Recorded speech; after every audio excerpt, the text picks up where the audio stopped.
You're listening to an event from the U.S. Institute of Peace, part of the USIP podcast network.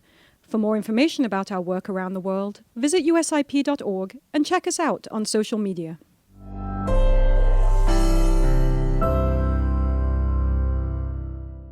Good afternoon, everyone. Welcome to the closing session for day one, PeaceCon. So, the Global Fragility Act, and some of those important meetings happening up at the UN in a week or so. George this morning said, or sorry, not this morning, this afternoon, but the GFA is a landmark peacebuilding, conflict prevention law. That was huge. It was huge, a big win for our field. And there was so much excitement, and yes, we were all very excited, but it was going to be a long slog to implement this. And the folks here have been our partners. We don't always agree on the how, but we always agree on the what. That we need to center and prioritize peacebuilding and conflict prevention. And it has been a true partnership. I am so excited that I don't have to talk about the GFA today. Nobody wants to hear what I have to say about it anymore. But the best part is my dear friend, Joseph Sany, who is a vice president here at USIP, and an expert beyond expert in peacebuilding in coastal West Africa. So he's the perfect person to be talking about this. Thank you. Thank you, Liz. And for our audience around the world and participants in this room, welcome to the closing plenary of today's session on the Global Fragility Act and the associated strategy, which is the U.S. strategy for preventing conflict and promoting stability, mainly in West Africa. As many of you know, the Global Fragility Act represents a paradigm shift, a shift on the way the United States addresses or responds to conflict. There is a focus on locally driven solutions, a focus on inclusive partnerships or burden sharing. There is a focus on learning, and most importantly, on a long-term view. Because, of course, prevention or stabilization do not happen overnight. And it has been over a year since the submission of 10 years plans for each GFA country. And today, I think it's an opportunity for us to hear from the most senior policymakers and implementers of that act in the US administration. The panelists will share insights from the implementations. They will dive into some of the challenges, opportunities, and the missed opportunities. They will also help us understand maybe the way forward, some of the reforms that may be needed, what Congress will have to do, what the local partners themselves will have to do, or people in this room, what we will have to do to move the ball forward. So I'm very excited to have with us this distinguished panelist. I will start I have my friend, Witkowsky, who is also the Assistant Secretary of Bureau of Conflict and Stabilization Operation in the U.S. State Department. Joe McMenamin, the Principal Director in the Office of the Deputy Assistant Secretary of Defense for Counternarcotics and Stabilization Policy, U.S. Department of Defense. Brittany Brown, Acting Assistant to the Administrator, Bureau of Conflict Prevention and Stabilization, and Michele Sison, who is Assistant Secretary, Bureau of International Organization Affairs in the U.S. Department of State. Michele will bring in the perspective of the international organizations, the UN, and as you know, UNGA is 2 weeks from now, I believe, and we have the Summit of the Future. It will be an interesting conversation, and we hope, Michele, you will enrich this discussion by bringing us the wall on stage. So I'm looking forward to that. As a way to introduce yourself and your department, I thought we will start by helping the audience understand the positionality of your agency or what you do in regard to the GFA.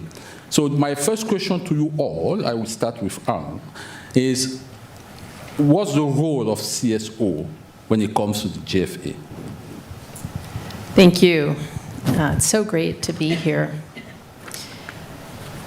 Let me just start by saying, stepping back, that what the GFA is meant to do is to mandate that the US government take a more integrated, focused, and evidence-based approach to preventing and mitigating violent conflicts. And I think it's worth underscoring from our perspective that doing so is more important than ever. As you've already heard today, and we all know, the world is experiencing more protracted and spreading violent conflict with significant attendant human and humanitarian consequences. And as Ambassador Moose said this morning in the opening session, in challenges there are opportunities. So what do? The State Department leads implementation of the Global Fragility Act and its associated strategy. And the bureau that I lead, CSO, holds the day-to-day responsibility for that implementation within the State Department and is the implementation lead within the US government. We are working closely with our terrific partners across the interagency, DoD here and USAID, and there are others with whom we work closely who are not here as well, and of course across the State Department, including with my colleague, Assistant Secretary Sison. Leading GFA implementation is our Bureau's top priority. Let me just, if I may, take a moment to say a couple words about the GFA, what it's doing. It's bringing more resources, it's bringing more attention, it's bringing more intentionality to building peace around the world in a diverse set of places, in Haiti, in Mozambique, in Libya, in Papua New Guinea, in coastal West Africa. And more importantly, as we've already been talking about today, the importance of prevention, it is operationalizing prevention in these places. We're elevating and increasing high-level diplomatic engagement with our partner countries and with international partners, engaging women, young people, groups that the US government and partners may not necessarily always routinely engaged. We're piloting new approaches and we're implementing dozens of new programs that we believe can make a difference in all these places, and hopefully provide new models for other places around the world.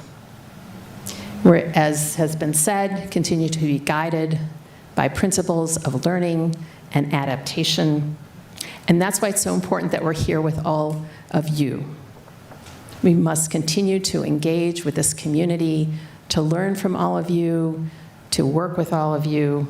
Your research and your practical insights are so critical to help us deliver on the promise of the Global Fragility Act. And before I pass the mic, I must offer a special note of gratitude to USIP and to the Alliance for Peacebuilding for your support and for your partnership. Thanks.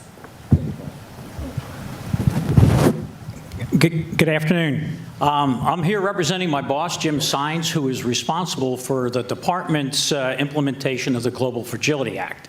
In that role, we do the oversight of the policy, the activities within the department to either directly or indirectly support the execution of the Global Fragility Act.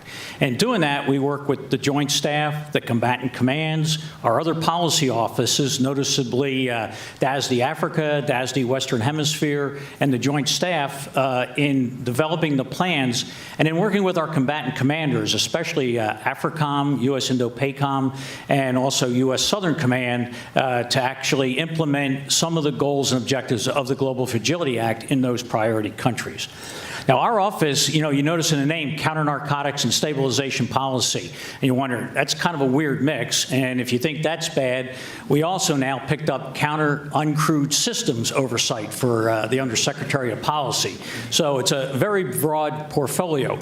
But what that does give our office, and what we are very good at, is working with the interagency.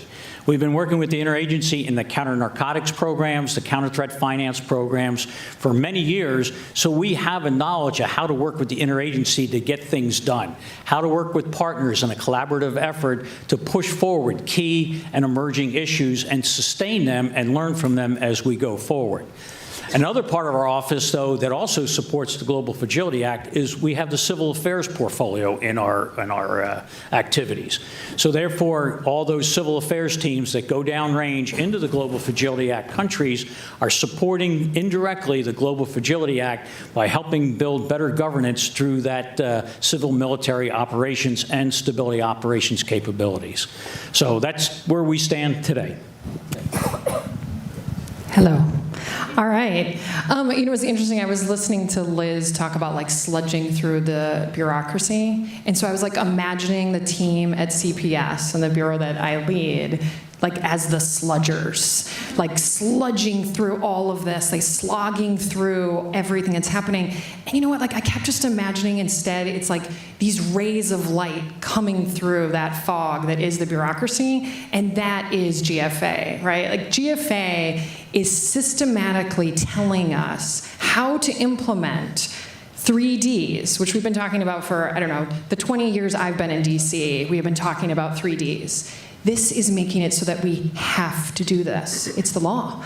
So we are being held accountable to doing it. So at USAID, what we're doing is we're talking to people who are out there running programs, who have 20 years of experience and knowledge and lessons, and how are we making the systems actually respond in a way so that all of that interagency work that DoD does and that state does, that we are all doing it together and it is impacting all the programs and the activities that we're doing on the ground that are impacting these people. They're actually feeling that it is the weight of the whole US government that's trying to tackle these problems. So I'm up here with my 3 terrific colleagues from across the US government who work specifically on GFA, but stepping back, I'm responsible for not this bilateral effort of the GFA, but for how the U.S. shows up leading at the United Nations, across the United Nations system, in peace building. And so we obviously know that this is urgent. If we look at the numbers, we've got more than 2 billion people around the world impacted by conflict and current conflict situations, immediate post-conflict. That's 1/4 of humanity. So we know it's urgent. The U.S. GFA approach has honed in on several priority areas of the world and countries. The UN peace-building efforts actually coincide because a number of the GFA efforts are actually implemented with UN partners. In fact, when I was out in West Africa recently, I was listening to the International Organization for Migration brief on their efforts, and I was like, that is USAID and GFA, but it's also IOM. The UN, and I know we'll talk about this in a little while, of course, as you mentioned, is gearing up for High Level Week in New York, Summit of the Future, but also as we look ahead, this whole architecture, if you look at the peace-building work of the United Nations, is due for another review. So it's been about 19 years since the Peacebuilding Commission, the Peacebuilding Fund were launched, working in a number of the countries that the GFA is also working in. There's a mediation support unit. There's a new hub for data. So what is the relationship, I think is your question, of what we do in the Bureau of International Organization Affairs? We are leading, as the United States, to push all of these UN efforts. Ambassador Moose, at the opening of today's session, said, you know, is peace-building toolbox, is the peace-building toolbox fit for purpose? Well, we're all working on that, bilaterally as the U.S. and as the U.S. showing up as a member state in the UN And the last thing I'm going to say is the UN is not this sort of faceless bureaucracy. I mean, it is, it isn't, but it's all of us, right? It's all of the countries around the world, it's all of the member states, and it's all of you, too, because civil society, academic experts, private sector, local communities, you're part of this conversation, and that's why it's so great to be here today with all of you. Thank you. And I can't help but notice the excitement when we talk about the GFA, but I'm still missing the meat. Why are we so excited? Do you have reasons to be excited? Can you point out to some successes? So Anne, I return to you because, I mean, are there any successes or causes for such an optimism? Because I'm saying, are we talking about the same thing? Why are you so skeptical? Okay, so let's just back up for a minute. I know. So a little over a year ago, as Sany already mentioned, we produced plans with a 10-year time horizon for each of the places where we're working. We have been implementing dozens of new programs that are aligned to the objectives in those plans through a fund that has been set up specifically to support the Global Fragility Act, Prevention and Stabilization Fund, and we also have catalyzed other programming and aligned other resources, including with the Department of Defense, to our efforts. So that is new. When we travel to some of these places, and I've been to nearly all the GFA countries at this point, through coastal West Africa, Libya, Mozambique, and Papua New Guinea, and in Haiti. One of the things that has really struck me has been the general reception to the approach that we're taking under the GFA. And what I mean by that is the inclusive approach that we're taking, both in terms of the stakeholders and the types of actors that we're reaching to, but also in terms of the way that we're approaching the problem set. That security challenges cannot be resolved through security solutions alone, that they involve exactly the kind of work that this community has been so invested in, building social cohesion, building inclusive economic development, extending the responsiveness of governance. So earlier this year, for example, I was in the north of Mozambique, where we're very focused in the province of Cabo Delgado. I wasn't all the way up there, but in a nearby province. And we had a chance to meet with these young journalists, a lot of women who were so eager to report and to report and tell their communities about the conflict in Cabo Delgado and the causes of it, with civil society actors who were equally eager to do the same thing. I've been in Cote d'Ivoire meeting with young entrepreneurs who are working in conflict-affected areas, figuring out a way to make their businesses profitable in those very difficult places. And in Papua New Guinea, where women entrepreneurs, small businesses are working day by day to develop their skills, to get access to markets, to get access to the kind of capital that they need to help them be successful. In all of these places, what I've found is that the individuals we're meeting with are so inspiring, and they are reflective of the broader approach that we are mandated to take under the Global Fragility Act. And then let me just say one other thing that's changing, if I might. We really are executing on the ground a whole of government effort. And we're doing that by combining the tools that we have as a government in ways that are really important and really focused. So, for example, in Ghana, the government of Ghana has taken important steps to address the historic exclusion of the Fulbe communities who live primarily on the northern border, working to increase full-day participation in political and economic processes.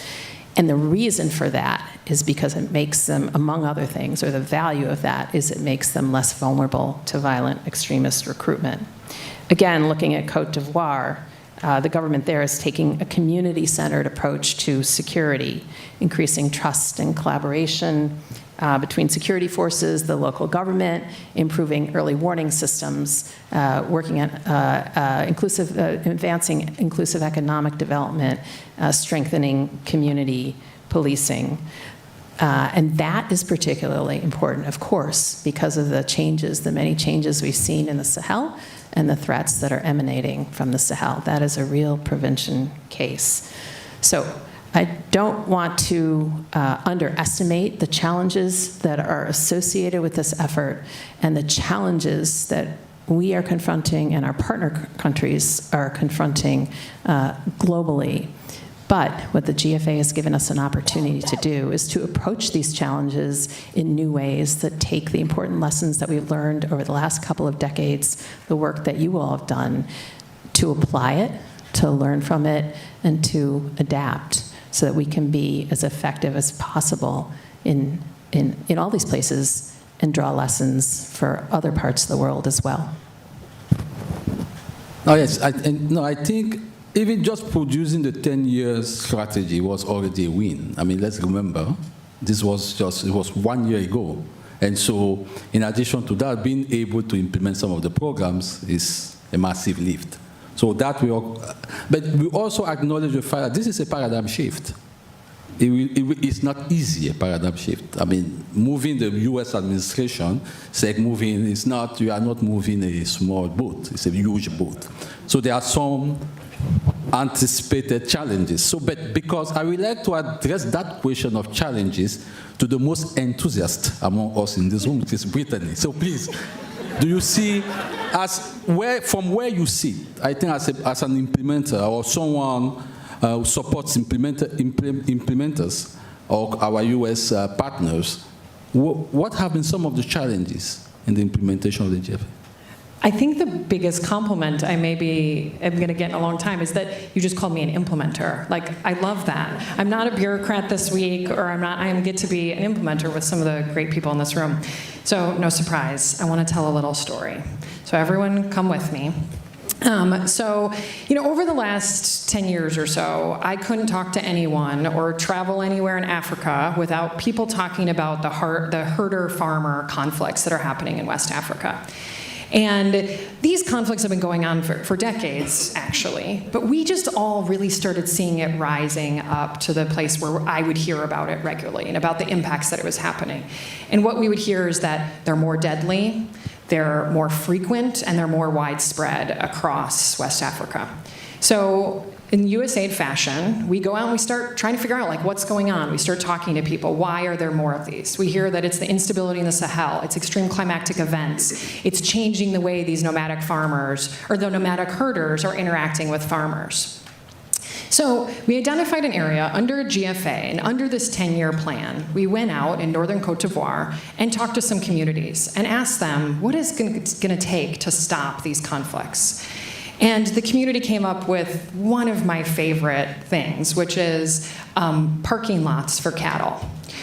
And I first heard this and I was like, what are we talking about, these parking lots for cattle? But it really is like a physical barrier to put cattle in, because we were discovering that, like, overnight or in just a few hours, cows could go in and, like, maybe cattle cows, I'm not the farmer, I'm not the herder, whatever the difference is, the cows could go in and just destroy someone's livelihood. So of course it's going to lead to conflict.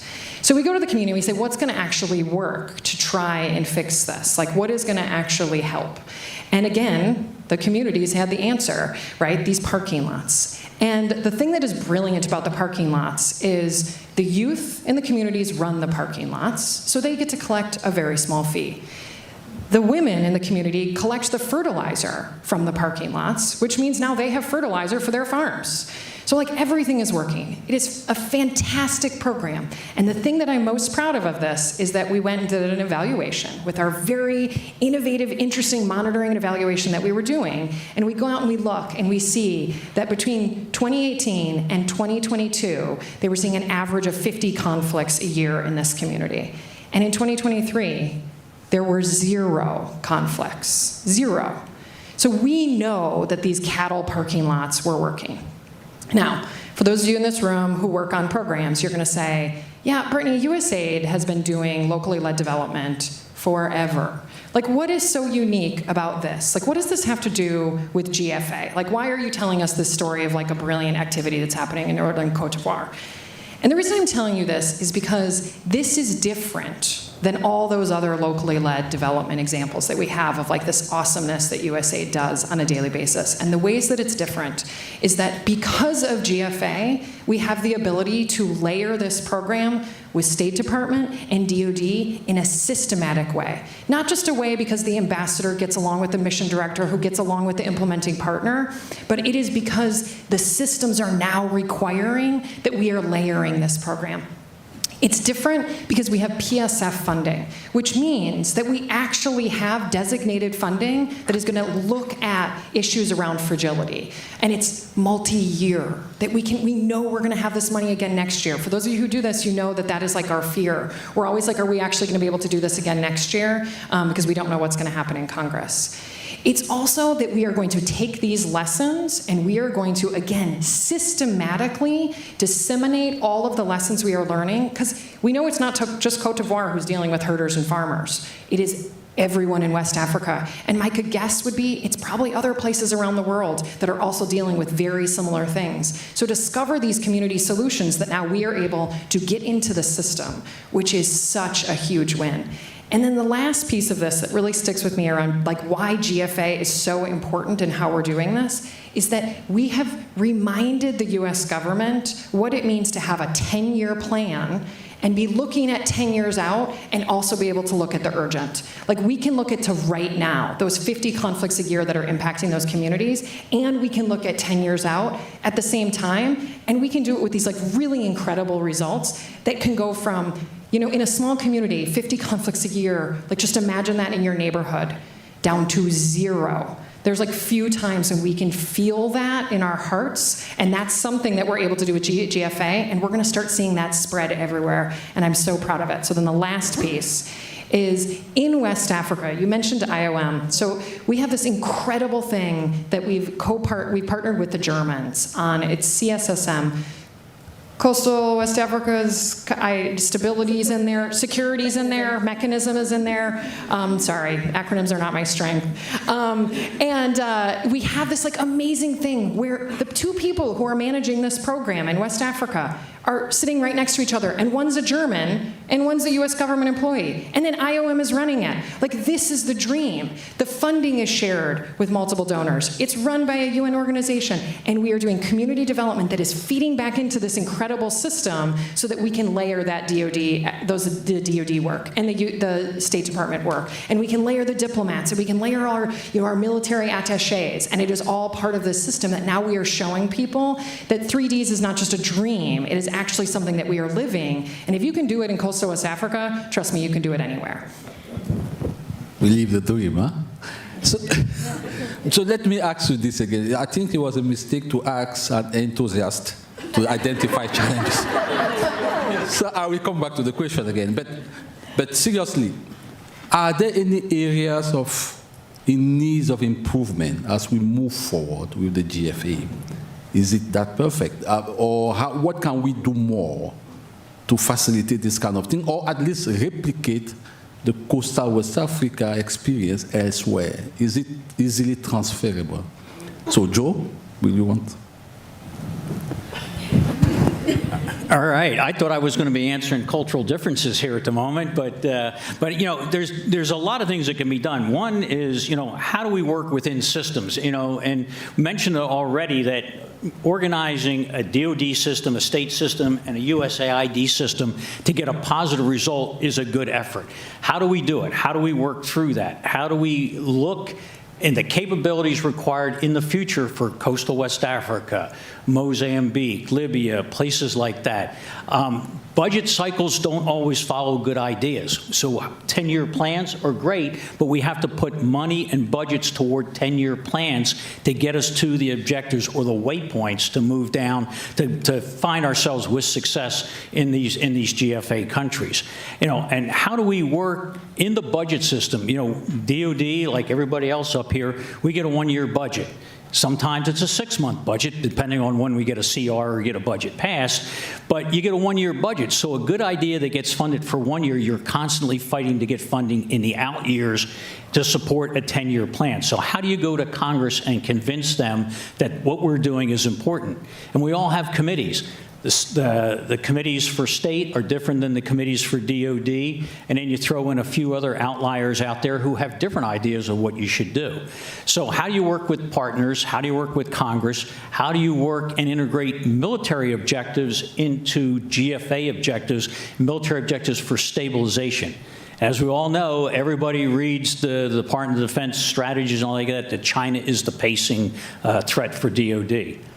But how do we increase stability, and let's just say in Africa, to counter Chinese influence through belts and roads? How do we counter Russian influence through PMCs, private military contractors, and other that are causing instability and causing debt problems in African countries? So the goal in us to make success is to take all three of our energies and our other, as we used to call the little Ds, and when it was used to be Center for Reconstruction, commerce, treasury, justice, other partners. How do we capitalize and bring them into the game and build on what the big 3 Ds can do? Thank you. You wanted to add something? No. Yeah, building on what Joe just said, the budget cycles are longer than we would like, right? I mean, that is the system in which we live. And so one of the challenges that we work on is how can we do the very best we can so that the resources and the programming are matching our analysis, our understanding of the needs, and to do so across agencies. That's point one. The second point is the coordination piece takes us time and effort. It makes us better, but it also requires additional resources. And we have put additional people in the field at our posts to help with that. And then the third point, I think you said something about a boat. I think I would refer to the U.S. government more like an aircraft carrier than a canoe. Thank you. So, Brittany, you mentioned, in some of your examples, the importance of the local ownership. Locally driven solutions that we scale up to the GFA. And so my question then is, how do we ensure local buying to the GFA, and how do we, and this will be for you, Michele, discussing how do you ensure the buying of other partners as we implement the GFA? But maybe Brittany, will you start with how do we ensure local ownership and buying? Yeah, maybe I'll answer the easier one first. It is interesting how it has been if you build it, they will come as far as other donors. I am shocked by how often the first thing another donor says to me when they meet me is, "You're so lucky to have GFA. You're so lucky that your legislature has recognized the importance of this problem set when we think about foreign assistance, when we think about our foreign policy. Because we are currently, as far as I know, the only ones who have something like this that forces the US government and then has a Congress that is holding us accountable to those principles of GFA, of thinking about reforming the way that we do things. And so the donors actually have been very easy. In some cases, we actually are having to almost fight them off because they want to get involved in some of the amazing stuff we're doing, like specifically, IOM in West Africa, or you think about the partnerships we have with the folks in Haiti or with Mozambique or in Libya. We have European and actually non-Western donors in all of these places, and it's pretty amazing. So how are we staying true to sort of that local voice? This is like the age-old question of USAID. It is hard to both listen to communities and have community-specific programming and do it on a wide scale. But it's this creative monitoring and evaluation. It's this iterative questioning that we're doing. It's the way we are, again, getting it in the systems so that you can't just run a program. You have to actually talk to the local communities. Again, development people have known this for years, but we've struggled to do it beyond just the kind of like one-offs. Or like, just in this country, it's going really well, but we haven't been able to do it systematically, and that's what GFA does. The other thing is, I know I didn't talk about challenges. I think one of the things that was interesting about the response that we heard, is nobody said we need billions of more dollars. I think it is, again, about the bureaucracy that we are trying to change. We don't necessarily need more money in this stuff. We just have to figure out, how do we get that money out faster? How do we get that money, like those conversations, that consultation that we're all doing, how do we move that a little bit faster? And we don't become the new impediment. We don't want to become the new sort of sludgy piece of all of this. We actually want to be the ones who are moving through all of that and finding ways to move our money faster. If there's anyone from Congress that's listening, how do we get less earmarks and no year money? How do we get multi-year budgets, right? This is the stuff that makes very logical sense to anyone who's trying to think about how do you do, foreign assistance on the development side. You better have multi-year funds that are, don't have a million earmarks, because if you want to switch with what's going on in the community, it's pretty hard to do, an education program with health funds. You can do it. You can do DG programming with health funds, but it's really hard, and it requires a whole lot of that extra coordination and collaboration. So thanks. Michele, back to you. Maybe how those principles are received in the UN and the multilateral organization, etc. How do you ensure that the partners are on board with those? So again, a big part of this, I think, is taking the U.S. experience with GFA and bringing it forward to how we show up in the conversations in the UN context. We are part of the Peacebuilding Commission, which is this group of countries that has this convening responsibility to look at what the UN can do in mediation and conflict prevention and peace building. We were part of the decision-making process in December of last year to ensure that the UN Peacebuilding Fund would have assessed funding from the member states, not just voluntary funding, to have a more sustainable and predictable source of funding. I love what you said about accountability, and that accountability for GFA is with our Congress. The accountability for everything that is done at the UN is with all of us, with the member states. So that accountability is part of what we're talking about as we move into 2025, this peace-building architecture review. It's a very fancy name of looking at what has worked on the ground, what hasn't worked. There are many great examples of UN peace-building, conflict prevention, lessons learned. We've had leaders from Liberia and Sierra Leone and Colombia share with the Peacebuilding Commission and with other member states. But, the use of data, more rigorous analysis. And again, so many of you, and of course USIP and the Alliance as well, we need more data-driven decision-making, more data-driven UN peacebuilding. That's part of the accountability. But of course, it's not just about the resources. It's not just about the funding. It's about political will. It's about course correction and humility in the UN context as well. If something isn't working as well on the ground, to course correct and see how we can move ahead. That's humility, people-centered approach. It's increased national ownership, of course, of these conflict prevention strategies at that level. But I think everything that we are doing, state, DOD, USAID, we will be bringing forward to September 26th, the Peacebuilding Ministerial during UN High Level Week in New York. We will carry it forward In the Summit for the Future, we're negotiating now something called the Pact of the Future, which has a big focus on peace building and conflict prevention, as well as new models of peacekeeping. And then we take it forward into 2025 in this PBAR, Peacebuilding Architecture Review. Thanks, and we are at PeaceCon, and so we have members here, and you keep referring to them. This is all about us, accountability, etc. So if I just want to dive a little bit more, what do you expect from members here in terms of supporting you in advancing this piece of this framework and those principles? What do you expect from the members, from the civil societies here, members who are here?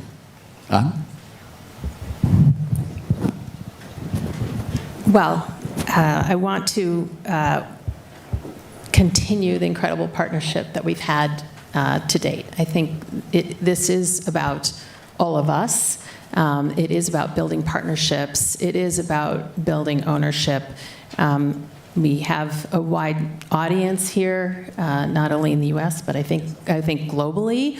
And so to your point about ownership, one of the things that we've been doing, which is really a terrific part of the intentionality of the GFA, is to build growing partnerships at the country level, where we're all working together across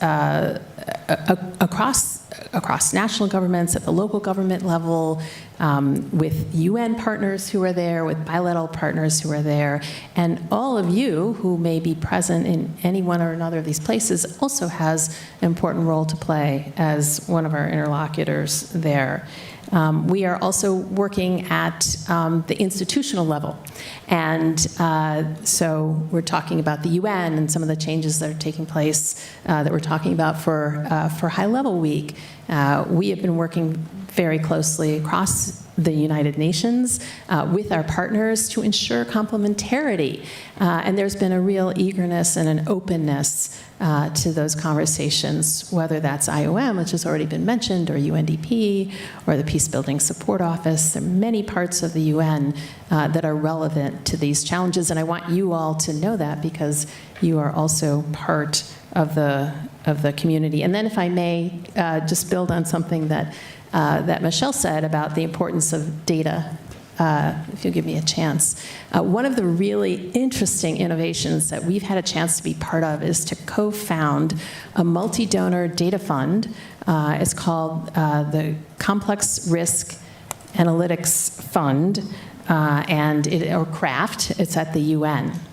And the important point about this is that we are partnering, another way to partner with others.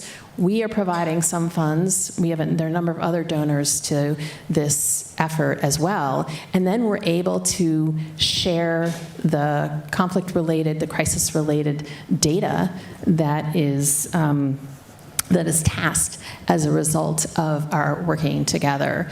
And we can innovate in the kind of data that we're looking for. So for example, we just approved a data call, a $3 million gender data call that will help us fill, as you all know better than anyone, really, really important gaps in these areas. So helping you understand what we are doing, I think, will also help us, help you be the best possible partners for us. Thanks. Michele? Yeah, thank you. For me, I'm coming to this right now as the Washington person who used to serve in New York as a New York person, but really it's 35 years in the field in so many of the countries in which the UN Peacebuilding Fund is working and now GFA is working. And I have to say, there is forward movement. There is forward movement. It is daunting right now, as I said, 2 billion people in these conflict situations or post-conflict, immediate post-conflict situations. It is a complicated scenario out there with multiple crises around the world.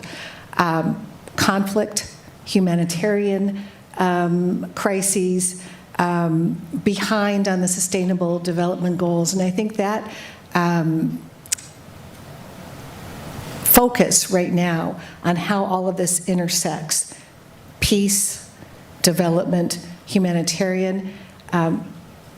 It is much more targeted, I think, because we understand the urgency. When I say we, within the U.S. government, and then what we bring to the UN. We talk a lot about peace-building strategies. I think there's an impatience in so many countries, and including right here on this stage, that we need to make these peace-building strategies real. These are people's lives. Peace, the impact of peace building at the end of the day is the people in the communities on the ground. I think we've patted ourselves on the back far too often for a small success in the ground without really looking strategically at how we make it scalable. And that is why I think it is exciting. And I am also enthusiastic, Brittany, and we worked together on Haiti in our last tours. So there is room, I think, for optimism. These interlinkages, but we do need to remain ambitious, and we do need to remain focused to make progress. Michele, anything to add in terms of partnership and the role our members here can play in moving? Yeah. No, thank you for reminding me of your original question, Joseph. So I also see, across the span of the last couple of decades, it isn't just lip service saying, hey, we want more civil society participation, and we want more women or youth involved at the local level, but also bringing folks into the conversations in New York, for example. The interaction has been very deliberate, in fact, as we go into this Summit for the Future with a big meeting, for example, recently in Nairobi to bring in voices of civil society from around the world to make sure that it's not just member states talking to other member states, that there are more stakeholder views. It is our job to push to make GFA more effective in the countries and regions in which it works, but it's our job to take those lessons learned and then to push it forward, pay it forward at the level of all the countries in the world, up at the UN. So again, as Anne and Brittany have mentioned, the partnerships, the data with UNDP, West Africa with IOM, but across the board, also with the UN Environmental Program, with UN Women, and so many more. So we are intertwined, but that's how we show up as the US, right? Bilaterally and multilaterally. Brittany, anything to add? I think it's really about the people in this room, right? When we talk about, no one should misunderstand my enthusiasm for GFA is that we are done, because this is just the beginning. And I don't know what % we are, but we have a long road ahead of us. And it actually, we have GFA because of some of you, and actually probably because of a lot of you who lobbied for this and wrote it and rewrote it and thought about it. And for that, giant thank you, and a little bit of I'm sorry we weren't faster, because I think all of us up here wanted to be faster. But the good news is that it was deliberative enough that it is going to stick. But the reauthorization is coming up, and that means we need all of the brains in this room and all of the brains who care about this space to help us identify where we need it to be even better. Where are we still missing? And how do we use all the people in here?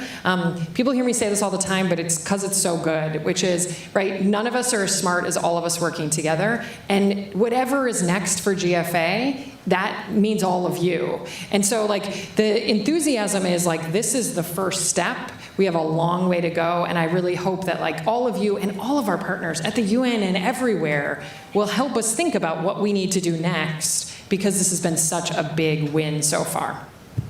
That's a nice way to bring us almost to close here. Just as a closing remarks, any last thought you want the audience to take away from this conversation? I will start with Anne, and then we'll go just around the panel here.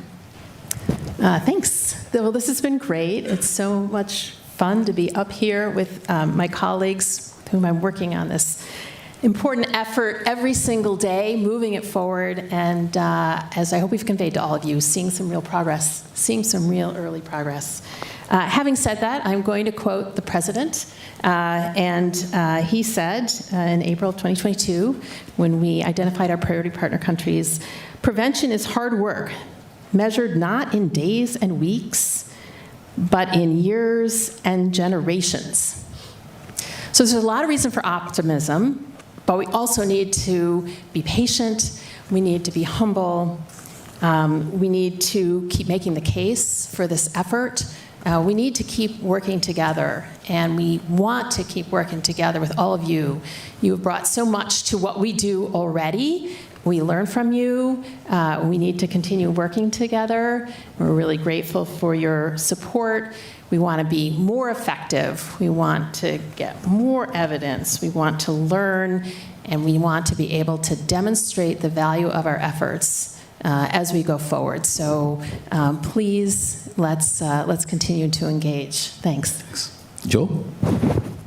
Yes, thanks for having DOD here with, even though we're usually the Department of War / Department of Security, but, really appreciate all the work that's getting done on this. I would probably say that we should keep an eye on the 10-year plans. The 10-year plans provide us a framework and a goal to work towards and where we want to go. And we shouldn't really look at what's in those 10-year plans as a checklist. We should look at them as where we want to go in the future, sort of like a stretch goal, how we want to get things better in those select countries we have picked. We need to be flexible enough that we can make changes as we go along. And we need to be flexible enough that when partners want to bring stuff, no matter how small or insignificant it might be, but they want to contribute, we should bring them in. We should bring in partners that want to make things go better.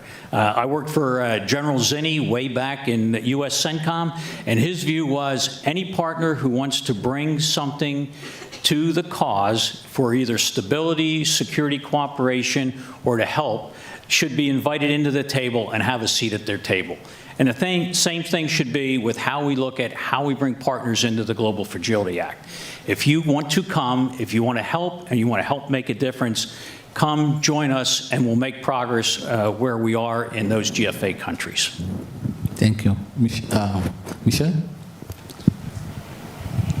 I'll just bring it back to where we were up in New York last September. Of course, the focus was the Sustainable Development Goal Summit, and we talked a lot about how we were behind as the world in ensuring that food security and water security and global health security, education, that we have a 2030 agenda, we're moving forward, but we're behind.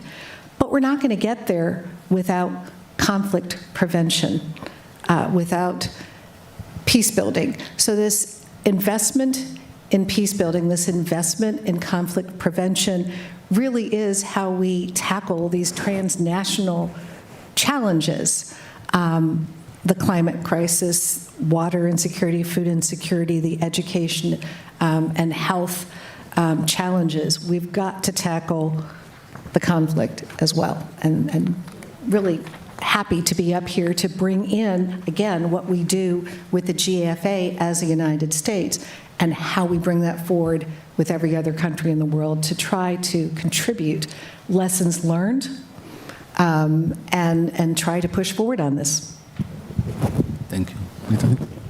All right, it's hard to improve on all of that because I think that's exactly right, all of us together. So a giant thank you to everyone who's been working on this. And I think the reminder of that, right, hard stuff is hard, and we did turn the aircraft carrier, and we did move a mountain, and we are doing it.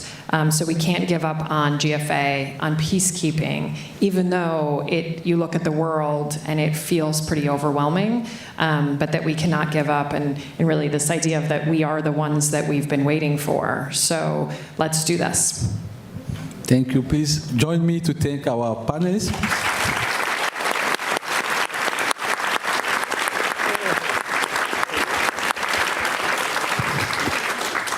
Now it's my pleasure to invite Ambassador Moose for the closing remarks.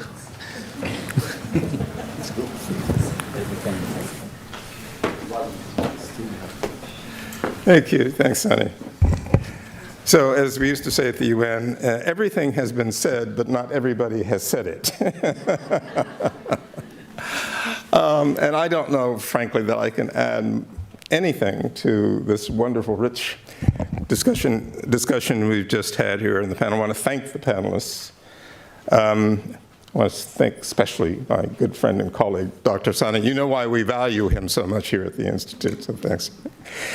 But let me begin where Brittany left off, which is, as I said this morning, we should not undervalue this achievement that we, this community, was able to accomplish in getting the Congress to enact a Global Fragility Act on a bipartisan basis, which showed recognition of the importance of the need for precisely this kind of a paradigm, this kind of a mechanism to enable us to get ahead of that cycle of conflict.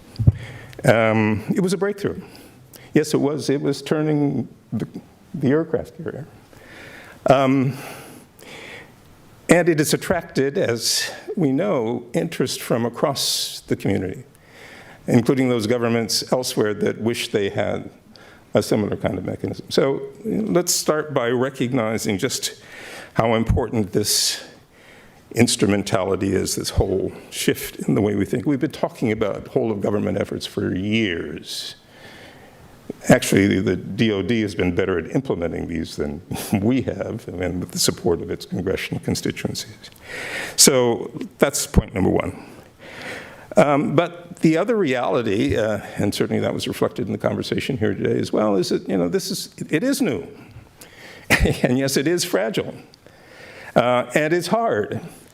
It's hard to take all those levers of government and try to figure out how you work them in coordination so that they work together.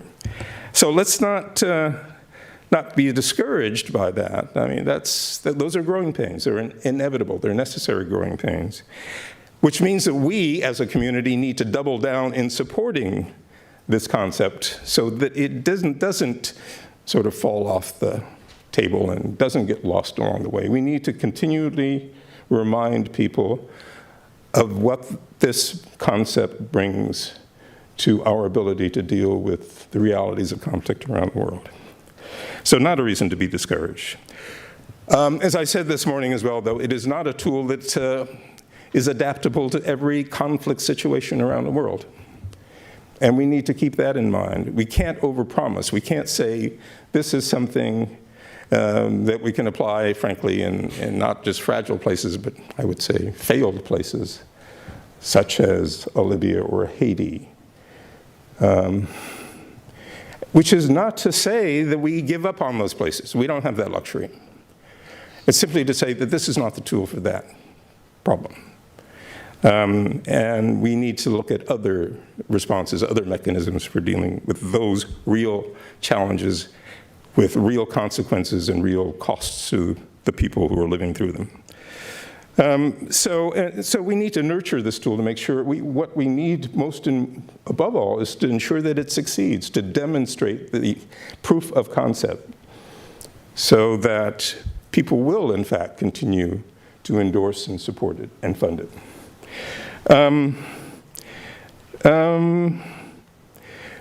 We've talked about the effort this represents to bring together the whole of our government.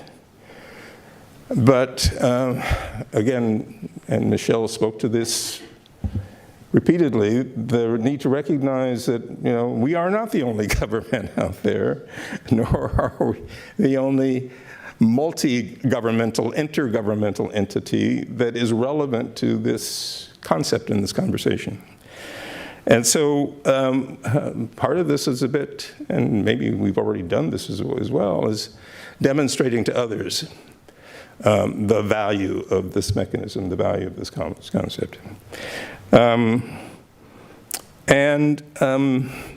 inviting others to participate. Brittany, you said something that troubled me a little bit when you said we were sort of pushing people away. No, we shouldn't be pushing people away, Joe. We should be inviting them in, obviously, in a structured, coordinated way.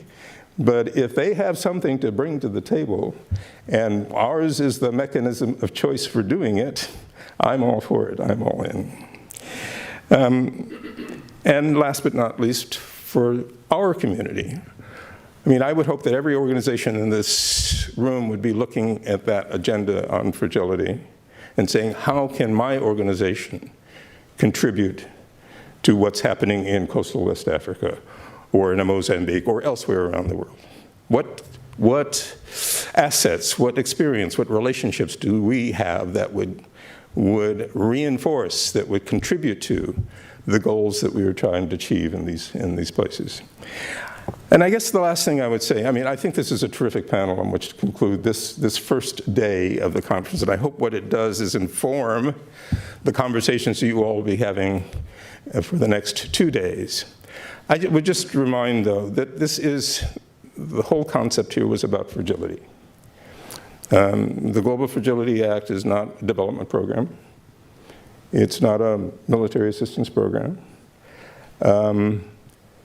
It is, first and foremost, about how we make societies more resilient to the kinds of forces that we know can contribute to conflict. Now, having said that, I also recognize that that only succeeds to the extent that we connect that agenda to the other agendas that we're talking about, notably to the development agenda.